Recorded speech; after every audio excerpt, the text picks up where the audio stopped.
तस्य ज्ञानाञ्जनशलाकया चक्षुरुन्मीलितं येन तस्मै श्रीगुरुवे नमः। हे कृष्णा करुणा सिन्धु दीनबन्धो जगत्पदे गोपेशा गोपिका कान्दा राधा कान्द नमोऽस्तुते। तप्त काञ्चन गौरङ्गी राधे वृन्दावनेश्वरी वृषभानुसुते देवी प्रणमामि हरिप्रिये। वाञ्छा कल्पतरुभ्यश्च कृपा सिन्धुभ्य एव च पतितानां पावनेभ्यो वैष्णवेभ्यो नमो नमः। ॐ नमो भगवते वासुदेवाय। ॐ नमो भगवते वासुदेवाय। ॐ नमो भगवते वासुदेवाय। हरे कृष्ण। എല്ലാവർക്കും മറ്റൊരു ഭഗവത്ഗീത ക്ലാസ്സിലേക്ക് സ്വാഗതം. കഴിഞ്ഞ ക്ലാസ്സിൽ ശ്ലോകം 14 വരെയാണ് നമ്മൾ ചർച്ച ചെയ്തത്.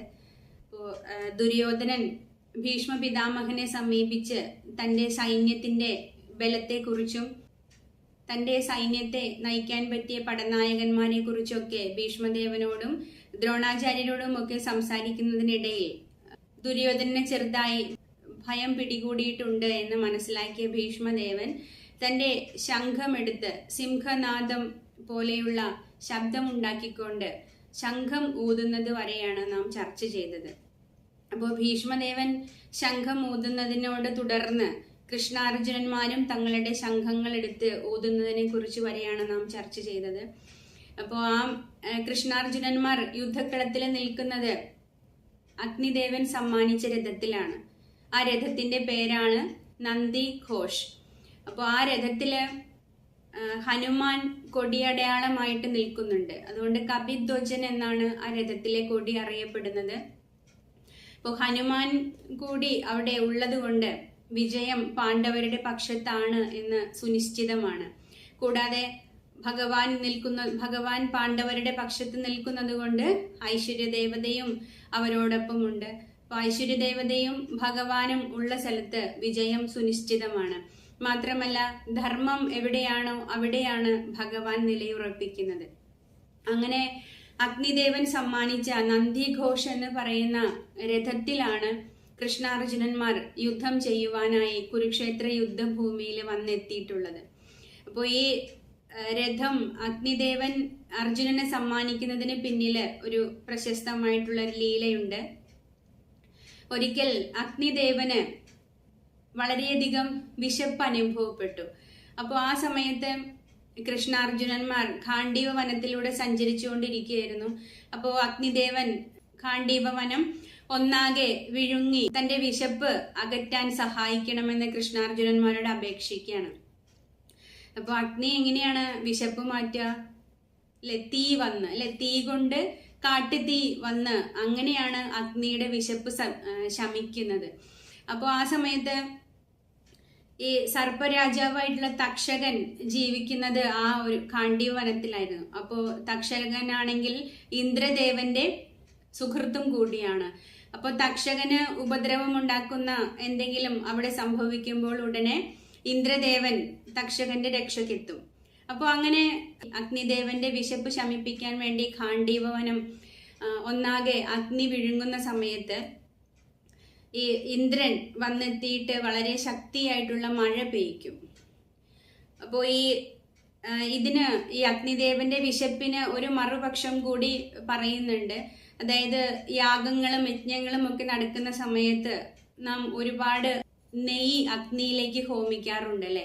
അങ്ങനെ ഒരുപാട് നെയ്യ് ഭക്ഷിച്ചതിന്റെ ഫലമായിട്ട് അഗ്നിദേവന് ദഹനക്കേട് അനുഭവപ്പെട്ടു. അപ്പോൾ അങ്ങനെ ഈ ഖാണ്ഡീവ വനത്തിലുള്ള ഔഷധ സസ്യങ്ങളെ ഭക്ഷിച്ചാൽ തന്റെ ദഹനക്കേട് മാറുമെന്ന് മനസ്സിലാക്കി ആ ഒരു കഥയും കൂടി ഇതിന്റെ പിന്നിൽ പറയുന്നുണ്ട്. അപ്പോൾ അങ്ങനെ തന്റെ ദഹനക്കേട് മാറ്റുവാനായിട്ട് ഖാണ്ഡീവ വനത്തിലെ ഔഷധ സസ്യങ്ങൾ ഉപകരിക്കുമെന്ന് മനസ്സിലാക്കിയിട്ടാണ് ഖാണ്ഡീവ വനം ഒന്നാകെ വിഴുങ്ങാനായി അഗ്നിദേവൻ അവിടെ എത്തുന്നത്. അപ്പോൾ ഇതും ഇതിന് സമാന്തരമായിട്ട് പറയുന്ന ഒന്നാണ്. അങ്ങനെ അഗ്നിദേവനെ സഹായിക്കാനായിട്ട് കൃഷ്ണാർജുനന്മാര് സമ്മതിക്കുകയും അതിൻ പ്രകാരം അഗ്നി ദേവൻ ഗാണ്ഡീവ വനത്തെ ഒന്നാകെ വിഴുങ്ങുകയും ചെയ്തു. അപ്പൊ ആ സമയത്താണ് തക്ഷകനെ സംരക്ഷിക്കുവാൻ വേണ്ടിയിട്ട് ഇന്ദ്രദേവൻ മഴ പെയ്യ്ക്കുന്നത്. അപ്പൊ അങ്ങനെ മഴ പെയ്യുമ്പോൾ എന്താ സംഭവിക്കുക? തീ കെട്ടുപോകും അല്ലെ, അഗ്നി കെട്ടുപോകും. അപ്പൊ അഗ്നി ഉപയോഗിച്ച് ഗാണ്ഡീവ വനത്തെ വിഴുങ്ങുവാനുള്ള പദ്ധതിക്ക് ഈ ഇന്ദ്രൻ തടയിടുകയാണ്. ഇന്ദ്രൻ തടയിടുമ്പോൾ തന്നെ സഹായിക്കുവാനായിട്ട് അഗ്നിദേവൻ കൃഷ്ണാർജുനന്മാരോട് അപേക്ഷിക്കുകയാണ്. അങ്ങനെ അവര് 3 പേരും വരുണദേവനെ പ്രാർത്ഥിക്കും. അപ്പോൾ അങ്ങനെ വരുണദേവനെ പ്രാർത്ഥിക്കുമ്പോൾ വരുണദേവനാണ് ഗാണ്ഡീവം എന്ന് പറയുന്ന വില്ല് അർജുനനെ സമ്മാനിക്കുന്നത്. ഇത് ബ്രഹ്മദേവൻ സൃഷ്ടിച്ചതാണ്. ബ്രഹ്മദേവൻ സൃഷ്ടിച്ച ചന്ദ്രവില്ലാണ് ഗാണ്ഡീവം. അപ്പോ അർജുനന് വില്ല് ഉപയോഗിച്ച് യുദ്ധം ചെയ്യുവാനായിട്ട് അഗ്നിദേവൻ 4 കുതിരകളെ പൂട്ടിയ ഒരു രഥം സമ്മാനിക്കുകയാണ്. ആ രഥത്തിന്റെ പേരാണ് നന്ദിഘോഷ്. ഈ അമ്പും വില്ലും എല്ലാം ഉപയോഗിച്ച് അർജുനൻ ഇന്ദ്രനെ തോൽപ്പിക്കുകയും ഗാണ്ഡീവ വനത്തെ അഗ്നിക്ക് ഭക്ഷിക്കാനായിട്ട് സഹായിക്കുകയും ചെയ്തു. അർജുനന് അഗ്നിദേവൻ സമ്മാനിക്കുന്ന രഥത്തിലാണ് ഇപ്പോൾ കൃഷ്ണാർജുനന്മാർ യുദ്ധം ചെയ്യുവാനായി വന്നെത്തിയിരിക്കുന്നത്. ഈ രഥം വളരെ വിശേഷപ്പെട്ട രഥമാണ്. എല്ലാ വശങ്ങളിലേക്കും യുദ്ധം ചെയ്യുവാനായിട്ട് ഈ രഥത്തിൽ നിന്നുകൊണ്ട് സാധിക്കും. അപ്പൊ സാധാരണ നാം മുന്നോട്ട് രഥം തെളിച്ചു പോകുമ്പോൾ മുൻപിലേക്കാണ് നാം യുദ്ധം ചെയ്തു പോകുന്നത്. പക്ഷെ ഈ രഥത്തിന്റെ പ്രത്യേകത അനുസരിച്ച് ഏതു വശങ്ങളിൽ നിന്ന് വേണമെങ്കിലും യുദ്ധം ചെയ്യാനായിട്ട് സാധിക്കും. അപ്പോൾ അത്തരം ഒരു രഥം അഗ്നിദേവൻ സമ്മാനിക്കുമ്പോൾ അതില് ഹനുമാൻ കൊടിയടയാളമായിട്ടും കൂടി ഉണ്ടായിരുന്നു. അങ്ങനെ കപിധ്വജൻ എന്ന പേരില് ഹനുമാൻ കൊടിയടയാളമായിട്ടുള്ള നന്ദിഘോഷ് എന്ന രഥത്തിലാണ് കൃഷ്ണാർജുനന്മാർ ഇവിടെ യുദ്ധത്തിനായി വന്നെത്തിയിരിക്കുന്നത്. അപ്പോൾ ഇതും അവരുടെ യുദ്ധത്തിന്റെ വിജയത്തെ സൂചിപ്പിക്കുന്ന ഒരു ഘടകമാണ്. നമുക്ക് 15ാമത്തെ ശ്ലോകം നോക്കാം. പാഞ്ചജന്യം ഋഷികേശോ ദേവദത്തം ധനഞ്ജയാ പൗണ്ഡ്രം ദത്മോ മഹാശംഖം ഭീമകർമാ വൃകോദരഃ. വിവർത്തനവും ഭാവാർത്ഥവും ശ്രീല പ്രഭുപാദരുടേതാണ്. ജയ ശ്രീല പ്രഭുപാദ്. കൃഷ്ണ ഭഗവാൻ പാഞ്ചജന്യം എന്ന ശംഖം ഊതി അർജുനൻ ദേവദത്തവും ദുഷ്കര കർമ്മങ്ങളിൽ മുൻ നിൽക്കുന്നവനും ഭോജനപ്രിയനുമായ ഭീമൻ പൗണ്ഡ്രം എന്ന ശംഖവും മുഴക്കി. അപ്പൊ ഇവിടെ ഭഗവാനെ വിശേഷിപ്പിക്കുന്നത് ഋഷികേശൻ എന്നാണ്. അപ്പോൾ സർവ ഇന്ദ്രിയങ്ങളുടെയും ഉടമ എന്നാണ് ഋഷികേശൻ എന്ന പദത്തിന്റെ അർത്ഥം. എല്ലാ ജീവജാലങ്ങളും ഭഗവാന്റെ അംശങ്ങളാണ് അല്ലെ. അപ്പൊ അങ്ങനെ ആ എല്ലാ ജീവജാലങ്ങളുടെയും ഇന്ദ്രിയങ്ങളുടെ നാഥനായിട്ട് അറിയപ്പെടുന്നതും ഭഗവാൻ തന്നെയാണ്. ഇന്ദ്രിയങ്ങളുടെ നാഥൻ എന്ന അർത്ഥത്തിലാണ് ഋഷികേശൻ എന്ന പദം ഇവിടെ ഭഗവാനെ വിശേഷിപ്പിക്കാനായിട്ട് ഉപയോഗിച്ചിരിക്കുന്നത്. ഓരോ ജീവിയുടെയും ഹൃദയത്തിൽ പരമാത്മ രൂപത്തിൽ ഇരുന്നു കൊണ്ട് ഭഗവാനാണ് എല്ലാവരുടെയും ഇന്ദ്രിയങ്ങളെ നിയന്ത്രിക്കുന്നത്. ആ ജീവാത്മാവിന്റെ താല്പര്യങ്ങൾക്കനുസരിച്ചിട്ടാണ് ആ ഇന്ദ്രിയങ്ങളും പ്രവർത്തിക്കുന്നത്. പക്ഷെ ഒരു ഭക്തന്റെ ഇന്ദ്രിയങ്ങളെ പൂർണ്ണമായിട്ടും നിയന്ത്രിക്കുന്നത് ഭഗവാനാണ്. ഇപ്പൊ കുരുക്ഷേത്ര യുദ്ധത്തില് അർജുനന്റെ ഇന്ദ്രിയങ്ങളെ ഭഗവാനാൽ നിയന്ത്രിക്കപ്പെടുന്നു എന്ന് സൂചിപ്പിക്കാനാണ് ഇവിടെ ഋഷികേശൻ എന്ന പദം ഉപയോഗിക്കുന്നത്.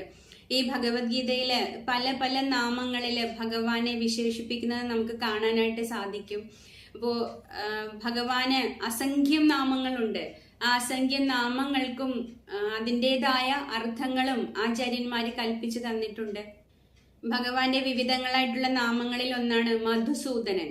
അപ്പൊ മധു എന്ന രാക്ഷസനെ വധിച്ചത് കൊണ്ടാണ് ഭഗവാന് മധുസൂദനൻ എന്ന പേര് വന്നത്. ഇന്ദ്രിയങ്ങൾക്ക് ആനന്ദം നൽകുന്ന എന്ന അർത്ഥത്തില് ഗോവിന്ദൻ എന്ന ഭഗവാന് നാമമുണ്ട്.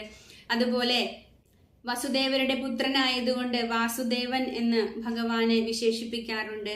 ദേവകി മാതാവിന്റെ പുത്രനായതുകൊണ്ട് ദേവകി നന്ദനൻ എന്ന് വിശേഷിപ്പിക്കാറുണ്ട്. അതുപോലെ യശോദ മാതാവിനെ സന്തോഷിപ്പിച്ചതുകൊണ്ട് യശോദ നന്ദനൻ എന്നും ഭഗവാൻ അറിയപ്പെടുന്നുണ്ട്.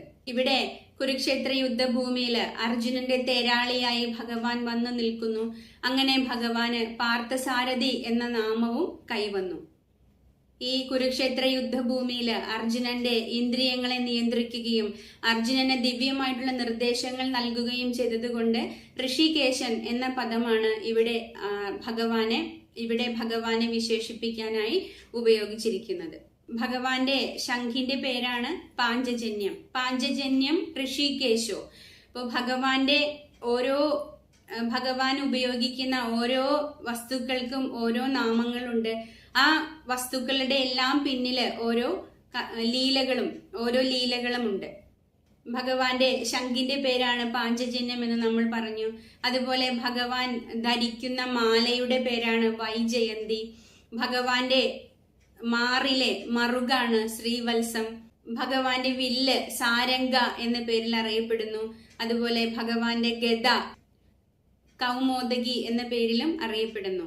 അപ്പോൾ ഈ പാഞ്ചജന്യം എന്ന ശംഖ് ഭഗവാൻ നേടിയതിന് പിന്നിലും ഒരു ലീലയുണ്ട്. ഗുരുകുല പഠനം പൂർത്തിയാക്കിയ കൃഷ്ണനും ബലരാമനും സാന്ദീപനി മുനിയെ സമീപിച്ച് ഗുരുദക്ഷിണയായിട്ട് അങ്ങേക്ക് എന്താണ് വേണ്ടത് എന്ന് ചോദിക്കുന്നുണ്ട്. അപ്പൊ ആ സമയത്ത് ഗുരു പറയുന്നത് തന്റെ നഷ്ടപ്പെട്ടു പോയ മകനെ വീണ്ടെടുത്ത് തരണം എന്നതാണ്. ഗുരുവിന്റെ ആവശ്യപ്രകാരം കൃഷ്ണ ബലരാമന്മാർ കുട്ടിയെ വീണ്ടെടുക്കുവാനായിട്ട് സമുദ്രത്തിലേക്ക് ഇറങ്ങി ചെല്ലാണ്. അപ്പോൾ സമുദ്രത്തിൽ വെച്ചാണ് കുട്ടിയെ നഷ്ടപ്പെട്ടത്. അപ്പോൾ സമുദ്രത്തിലേക്ക് കൃഷ്ണ ബലരാമന്മാർ ചവിട്ടി കുതിച്ച് ഇറങ്ങി ചെല്ലുന്നത് കാണുമ്പോൾ സമുദ്രം വല്ലാതെ ഭയപ്പെടും. സമുദ്രം കൂപ്പുകരങ്ങളോടുകൂടിയിട്ട് ഭഗവാന്റെ മുൻപില് വണങ്ങി നിൽക്കാണ്. അപ്പോ ആ സമയത്ത് ഗുരുവിന്റെ കുട്ടിയെ തിരികെ തരാനായിട്ട് ഭഗവാൻ ആവശ്യപ്പെടും. അപ്പോൾ സമുദ്രം പറയും, ഞാനല്ല കുട്ടിയെ തട്ടിക്കൊണ്ടുപോയത്, പാഞ്ചജന്യൻ എന്ന ശംഖിന്റെ രൂപത്തിലുള്ള രാക്ഷസനാണ് കുട്ടിയെ തട്ടിക്കൊണ്ടുപോയത് എന്ന് സമുദ്രം വെളിപ്പെടുത്തും.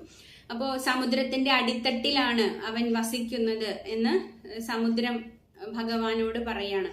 അങ്ങനെ ഈ പാഞ്ചജന്യൻ എന്ന അസുരനെ കണ്ടെത്തുവാനായിട്ട് കൃഷ്ണ ബലരാമന്മാർ സമുദ്രത്തിന്റെ അടിത്തട്ടിൽ എത്തിയെങ്കിലും പക്ഷെ കുട്ടിയെ അവിടെ കണ്ടെത്താനായില്ല.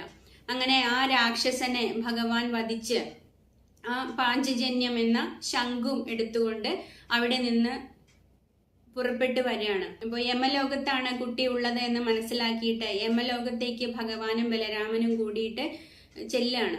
അപ്പോൾ അങ്ങനെ അവിടെ ചെന്ന് യമലോകത്തിന്റെ പുറത്ത് നിന്നുകൊണ്ട് ഭഗവാൻ ഈ പാഞ്ചജന്യം എന്ന ശംഖ് എടുത്ത് ഊതും.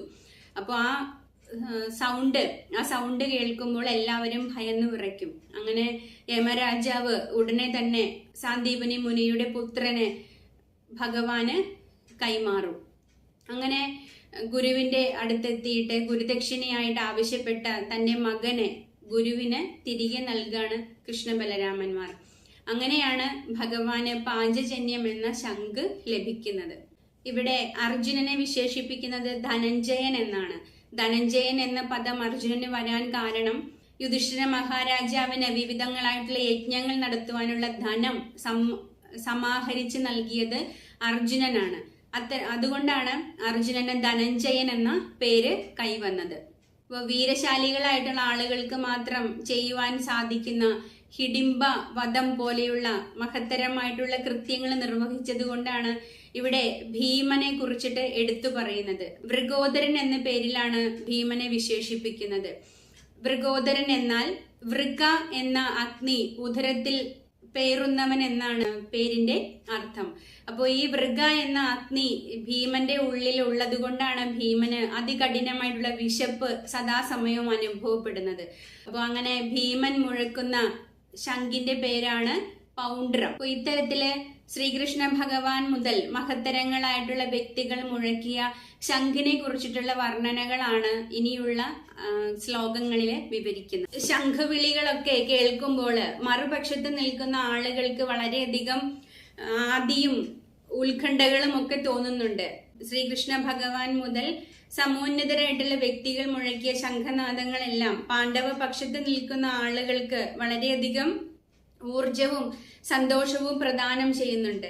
പക്ഷെ ഇതെല്ലാം കേൾക്കുന്ന സമയത്ത് മറുപക്ഷത്ത് വളരെയധികം ഉത്കണ്ഠയും ആദിയും എല്ലാമാണ് അനുഭവപ്പെട്ടത്. കാരണം അവിടെ എടുത്തു പറയത്തക്ക മേന്മകൾ ഒന്നുമില്ല. പാണ്ഡവ പക്ഷത്താണെങ്കിൽ സ്വയം ശ്രീകൃഷ്ണ ഭഗവാൻ തന്നെ പാണ്ഡവരോടൊപ്പമുണ്ട്. അപ്പോൾ ഈ കൗരവ പക്ഷത്താണെങ്കിൽ പറയത്തക്ക മേന്മകൾ ഒന്നും തന്നെ ഇല്ല. ഐശ്വര്യദേവതയുമില്ല, ശ്രീകൃഷ്ണ ഭഗവാനുമില്ല. അവർക്ക് തോൽവിയാണ് സംഭവിക്കുന്നത് എന്നുള്ള സന്ദേശമാണ് ഈ ശംഖനാദങ്ങളെല്ലാം നൽകുന്നത്. അടുത്ത ശ്ലോകം 16. അനന്ത വിജയം രാജാ കുന്തിപുത്രോ യുധിഷ്ഠിരഃ നകുല സഹദേവശ്ച സുഘോഷമണിപുഷ്പകോ. ശ്ലോകം 17. കാശ്യശ്ച പരമേശ്വാസാ ശിഖണ്ഡീ ച മഹാരഥഃ ദൃഷ്ടദ്യുമ്നോ വിരാടശ്ച സാത്യകീശ്ച പരാജിതഃ. ശ്ലോകം 18. ദ്രുപദോ ദ്രൗപദേയാശ്ച സർവശ്ച പൃഥിവീപദേ സൗഭദ്രശ്ച മഹാബാഹു ശംഖാൻ ദത്മൗ പൃഥക് പൃഥക്. ഇവിടെ 3 ശ്ലോകങ്ങൾ ഒരുമിച്ചാണ് തന്നിരിക്കുന്നത്. അപ്പോൾ വിവർത്തനം കുറച്ച് വലുതാണ്, നമുക്ക് എന്താണെന്ന് നോക്കാം. കുന്തിപുത്രനായ യുധിഷ്ഠിരൻ അനന്തവിജയം എന്ന ശംഖ് ഊതി. നകുല സഹദേവന്മാർ സുഘോഷ മണിപുഷ്പകങ്ങൾ.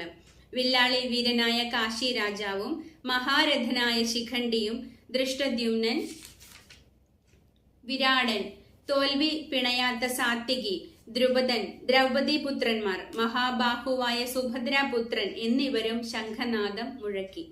അപ്പോൾ ഈ വില്ലാളി വീരന്മാരായിട്ടുള്ള മറ്റു ആളുകളെ കുറിച്ചിട്ടാണ് ഇവിടെ പറയുന്നത്. അപ്പോൾ അവരും താന്താങ്ങളുടെ ശംഖങ്ങൾ എടുത്ത് ഊതുന്നതിനെ കുറിച്ചിട്ടാണ് ഈ ശ്ലോകങ്ങളിൽ പറയുന്നത്.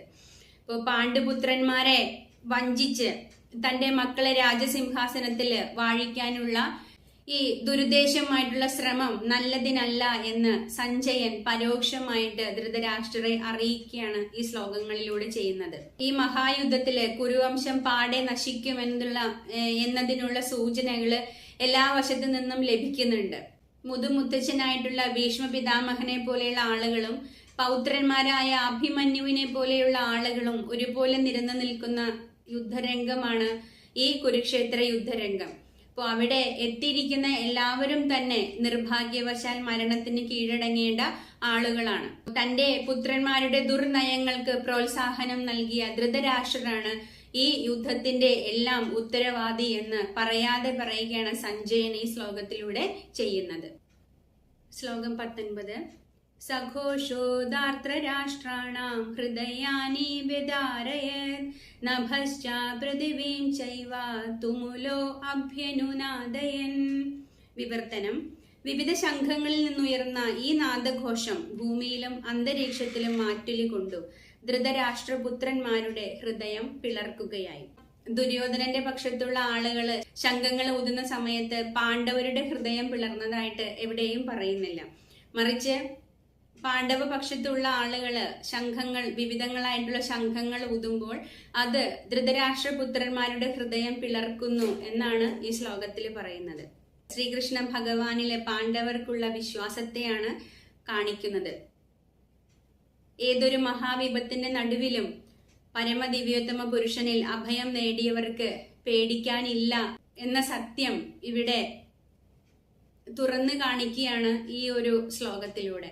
ഈ കുരുക്ഷേത്ര യുദ്ധഭൂമിയിലെ ഒരു വലിയ മരം ഉണ്ടായിരുന്നു. അപ്പോൾ ആ മരത്തിൽ ധാരാളം കിളികൾ കൂടുകൂട്ടിയിട്ടുണ്ടായിരുന്നു. അപ്പോൾ ഈ യുദ്ധം ഇവിടെ അരങ്ങേറാൻ പോവുകയാണ് എന്ന് മനസ്സിലാക്കുമ്പോൾ എല്ലാ കിളികളും അവിടം വിട്ട് ആ മരം ഉപേക്ഷിച്ച് വേറെ സ്ഥലങ്ങളിലേക്ക് തങ്ങളുടെ വാസസ്ഥാനം മാറ്റും. പക്ഷെ ഒരു കിളി മാത്രം അവിടെ തന്നെ തുടരുകയാണ്. കാരണം ആ കിളിക്കൂട്ടില് മുട്ട ഉണ്ടായിരുന്നത് കൊണ്ട് കിളിക്ക് എവിടേക്കും പോകാൻ പറ്റാത്ത ഒരു സാഹചര്യമായിരുന്നു. അപ്പോൾ അങ്ങനെ എല്ലാവരും മരം ഉപേക്ഷിച്ച് പോകുന്നതിനെ കുറിച്ചിട്ട് ഈ കിളിയോട് പറയുമെങ്കിലും ഈ കിളി പറയുന്നത്, ഭഗവാൻ ഉണ്ടല്ലോ എന്നെ കാത്തുരക്ഷിക്കാൻ, എന്നെയും എൻ്റെ മുട്ടകളെയും കാത്തുരക്ഷിക്കാനായിട്ട് ഭഗവാൻ ഉള്ളപ്പോൾ എന്തിനാണ് ഞാൻ ഭയക്കുന്നത് എന്ന് പറഞ്ഞ് ആ പക്ഷി അവിടെ തങ്ങുകയാണ് ചെയ്യുന്നത്. അങ്ങനെ യുദ്ധം കൊടുമ്പിരി കൊണ്ടിരിക്കുന്ന ഒരു സമയത്ത് ഒരു അസ്ത്രം ഏറ്റിട്ട് ഈ കിളിക്കൂട് താഴെ വീഴാണ്.